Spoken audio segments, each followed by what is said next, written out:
اعوذ باللہ من الشیطان الرجیم بسم اللہ الرحمن الرحیم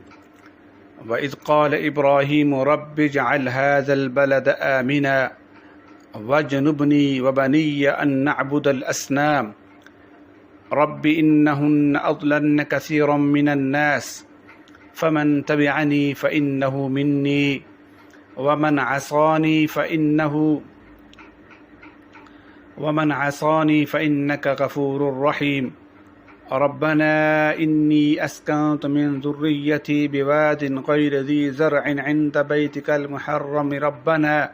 ربنا ليقيموا الصلاة فاجعل أفئدة من الناس تهوي إليهم۔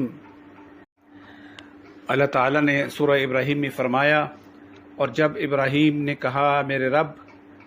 اس شہر کو امن کا شہر بنا اور مجھے اور میری اولاد کو اس سے محفوظ رکھیو کہ ہم بتوں کی عبادت کریں۔ میرے رب ان بتوں نے بہتوں کو گمراہ کیا، یعنی رسول ابراہیم فرما رہے ہیں کہ اللہ ہمیں اس سے بچا کے رکھیے کہ ہم ان کی عبادت کریں۔ کس کی؟ بتوں کی عبادت کریں۔ اور حدیث میں کیا ہے؟ حدثنا احمد حدثنا ابی حدثنا ابراہیم عن الحجاج بن حجاج عن قتادة عن عبد الله بن أبي أتبة عن أبي سعيد الخدري رضي الله تعالى عنه عن النبي صلى الله عليه وسلم قال لا يحجن البيت ولا يؤتمرن بعد خروج يأجوج ومأجوج تبعه أبان وعمران عن قتادة وقال عبد الرحمن عن شعبة قال لا تقوم الساعة حتى لا يحج البيت والأول أكثر سمع قتادة عبد الله وعبد الله أبا سعيد۔ اس حدیث کا بیان مختلف صحابہ سے ہوتے ہوئے آخر میں حضرت ابو سعید خدری سے آتا ہے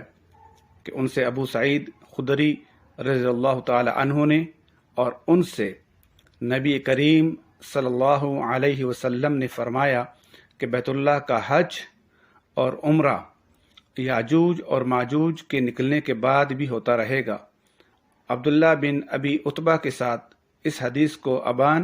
اور عمران نے قیادت سے روایت کیا، اور عبد الرحمن نے شعبہ کے واسطے سے یوں بیان کیا کہ قیامت اس وقت تک قائم رہے گی، قیامت اس وقت تک قائم نہیں ہوگی جب تک بیت اللہ کا حج بند نہ ہو جائے۔ امام بخاری رحمۃ اللہ نے کہا کہ پہلی روایت زیادہ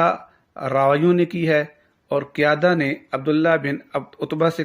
سنا، اور عبداللہ نے ابو سعید خدری سے سنا ہے۔ اگر آپ کو ہمارے YouTube چینل کی ویڈیو پسند آئی ہے تو اس کو آپ لائک کریں، کمنٹ کریں اور سبسکرائب کر لیں تاکہ آئندہ آنے والی ویڈیو بھی آپ کو وصول ہوتی رہے۔ بہت